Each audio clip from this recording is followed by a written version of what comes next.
So, one other thing I just thought I'd touch on at least is this what authors like to do for stories like this is what we call world building. Yes. And you've obviously done a lot of it there, and I've done it. And this was, but the thing is that world building is, to me, it's one of the most enjoyable parts of a book like this, especially because if you're making up your own location, you can make up every part of it. Mm-hmm. And so for you, you don't have to say, well, I'm doing it in Spain, and I have to make sure that in Spain, did they have camels or not? Oh, they didn't, so I can't put them in there in 1572, right? So now when we did Seafaring Women, we did have to do that. However, I would submit to you that every author does world building to one degree or another. Every fictional author, you have to build the world that your characters live in. The only time when you don't is when you just completely ignore it. And I don't like books like that, where there's just these people live in some suburban house and that looks like every other suburban house, and they do suburban things, and they they go to a regular school and they work a regular job, and then what is there to talk about? But even if you do a historical book, you still have to do world building. You have to reconstruct that world because it That's isn't there true. to observe now. And my mom's written a lot of historical books, but with the Seafaring Women of the Vera B, we had to reconstruct colonial Australia at the gold rush. Right after the Californian gold rush, some men from Australia who had gone to California, they're like, well, if we learned how to do this here, we could try it back home. They tried it back home, and boom, they found out that there was all kinds of gold in Australia, and the Australian gold rush became bigger than the California gold rush. Oh, I didn't know that. Yeah, so I had immersed myself in that history. And the reason why Alice Packard can't find any sailors when they get into Melbourne and her husband died of appendicitis, which of course was not treatable back then. The reason that Alice Packard can't find any sailors is because every ship that sailed into that harbor and anchored, all the sailors abandoned ships and went to the gold fields. Hmm. And Wow. this was a historical reality. And that's why she couldn't put a crew together until she found a bunch of women that were both willing and in some cases very eager to get away from there. But we had to reconstruct that and what that would be like. What it'd be like to live in that place at a very wild time. And if you do a Western, I mean, so you live in Texas, but 200 years ago, what was that like? It was a very different place from what it is now. And you got to reconstruct, if you're writing a story that's in your area where you live now, 200 years ago or 150 years ago, you got to reconstruct what that was like. And, you got to, wherever you are, you got to look at the technology and the history, everything about it, what people did. I had to research what people said, because some of the things that you associate with Australians today were not invented yet. Like "G'day, mate" was not said, and they did not go around calling each other mate at that time. So people are going to see, oh, it's Australian. They're going to expect each other to be calling each other mate all the time, but they didn't do it in 1854. And like it was a year or two later that they changed the name of the island of Van Diemen's Land to Tasmania. So all the references are Van Diemen's Land. But if they come back in a later book, it'll be called Tasmania. So you kind of got to nail some of this stuff down, and that kind of world building, if you want to be accurate or even your best shot, because I'm sure we messed up on some stuff. You can't get all of it. But you look at all these different sources and you read stuff from that time, and you look at it, and you try to piece back together what it was like to actually live there at the time. but then when you do something like The Edge of the Sword or Nilo of Meridon, then you get to actually more or less come up decide for yourself, whether they had camels or whether they had donkeys, or you know what if do they use swords, do they use battle axes, or no, it's not a thing, whatever. You get to decide that, Mhm. and that is fun. But I love putting together locations, and I like using the landscape. And I see you do that too. You like mountains a lot. Growing up in Oregon, it's hard not to like mountains. Yeah, well, I do too. You put a lot of plains in there, and I think in desert areas, which of course you have that in Oregon and in Mhm. Texas. So of course it's a lot of farmland now, but I liked a lot of woods. I grew up in the woods in Maine, and so a lot of my more dramatic moments take place in the woods. Mm. And I you visited our home in Maine once, Yeah, and I we remember lived the right rope in the swing. woods. Yeah, we had a nice rope swing there, That was didn't we? great. But 2 miles behind our house was still nothing but woods. Mhm. And so there are scenes both from book one and book two that take place in the woods, and it's just a different feel.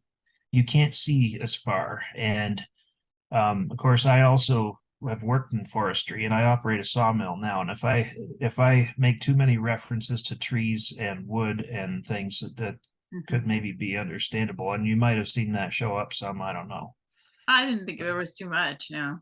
Well, good. I'm glad it wasn't overbearing. Yeah, I I really enjoy it, and I enjoy reading other people's writing, especially when they could put a story together. The main characters in my book are about 13, 14, 15 years old, and there are some older and younger, but of course. But my I've got 8 kids, and other than my 2-year old who doesn't know what's going on, all the rest of them love this book, and some of them I read it out loud to them, and they just love it. And my 9-year old just loves this book, um, especially, and my 9 and 11-year old just love it. And yet, I mean, it's I don't know, it's not like a little kid's book, really. I don't think, but I think it appeals to different ages. I really enjoyed it, as an adult. I think above a middle grade book. I think it's what I would generally expect when I was reading a young adult Yeah, fiction. Um, but young adult fiction is one of the most popular genres because it can appeal to so many people. yes. Now, on the other hand, what you've done with The Edge of the Sword, I mean, that's pretty much for grown-ups. Hmm. I when I started writing, I wanted to write books that were for people like me. And I am, a middle-aged female, and I didn't want to read more books about uh, young people finding themselves. I wanted to read struggles for people my age. Um, Sure. so that's why it is more an adult book, even though it's really clean enough to be young adult. Some of the subject matter is more adult, like the polygamy and things like that. The PTSD and human trafficking. I have had a lot of younger people read it, but Yeah. many of the characters are older, so they're primarily not teenage characters. There are a few teenage characters, but there are a lot of older characters as well.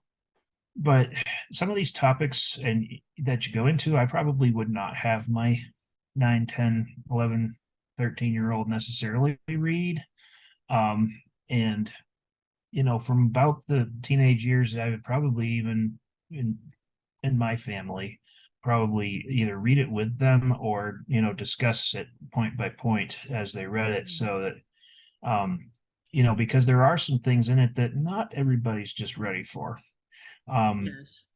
but what I looked at your stuff, and I said, what Amber does is she treats the reader like an adult. right? Um, Yeah. you say, hey, here's the grown-up stuff, and it's there, and we deal with it, and you deal with it well. You say, here's the problems, and whether it's marital issues, the husband and the wife don't get along, maybe there's been some abuse of some kind.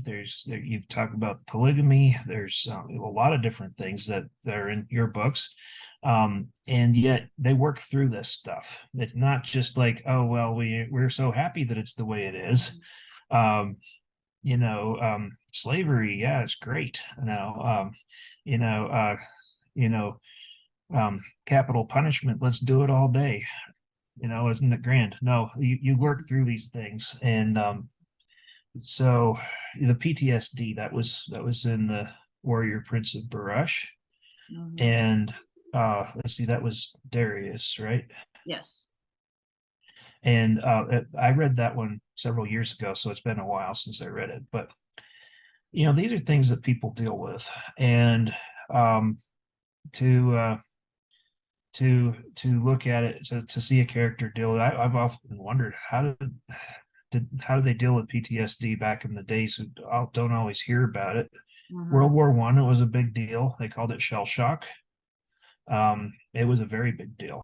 But you go back into like ancient history and stuff, and it's if it was there, which I kind of assume it was hushed up and not mentioned much. I think because it was not seen to be manly to show fear or grief or anything like that as a warrior. You did what you did, and you were proud of it, and that isn't necessarily right, is it? Right. I think that as long as there has been warfare, there's been PTSD. It's just not dealt with or not described in the same way. I can't really even speak to it because I haven't experienced it, but I would imagine that there are differences in society Oh yeah. would handle it differently, but it's always been there. Mhm. Yeah. Yeah. And but anyway, it's great. I mean, I hope everybody goes out and checks out our books. Yeah, you've got several of them out there, and Amber Gabriel and James S. Davis. There's a lot of Jim Davises out there. There's thousands of us. So There um, are. hopefully we'll get a link up to some of this stuff so it's easier on you. If you go searching for James S. Davis or Jim Davis, just forget it. Even my dad is named Jim Davis. So, but Well, look up anyway, Nilo of Meridon. That's more yeah, likely to find it that way, huh? yep. And so, and that, yeah, I hope you check that out. And if you've got like Amber said, I mean, she enjoyed it, and as she's a self-described middle-aged female. So, but Yeah, and um, I don't always enjoy much uh, of the young adult fiction, but I really enjoyed the interaction of the characters in this one. So yeah, and really well that's done. good in yours too. So for your Edge of the Sword series, and then you also did have the one that you wrote for the kids too. A totally different topic, I guess. You want to mention that real quick? Sure. That one is addresses bullying and empathy. So I wrote that for my students. It has a little bit of magic in it. It's very kind of subtle. It's not like there are But you're using it for a purpose to teach things. right. Yeah. Um, but it's also not something. It's a magical object. I grew up reading more stories like I don't know if you ever read Half Magic or anything like Yeah, I that. did actually. Yeah. Yeah, my mom read us that book. I love that book. So it's more like there's an magical object that you stumble along that is just something that's in your life to help teach you a lesson, and then it goes away when you get older and you don't need it anymore. Right. Um, so that's the type of magic that's in that book, and I'm going to continue that series, and it won't have magical objects in every story. I'm working on the next one, and it's going to be I and the Scaredy Cat, which is going to be talking about fear and things you can control and things you can't control. So anyway, it was real good talking to you tonight, Amber. Yes. And we should do this again sometime. And can't wait to maybe actually see you face to face again sometime. It's been way too long. For sure. Yeah, I'll definitely want to discuss book 2 when you get that out. Absolutely. Definitely. And maybe more of what you're doing too. We'll got a lot to talk about, I'm sure. Yep. And of course, if any readers want to send in questions, we can always address those in future interviews. Yes, that would be good. That would be fun. All right. So send in your questions, everybody. Yeah. Read the books and then ask us about them. All right. Have a good night. All right. We'll see you next time. Find our books on Amazon or Kindle.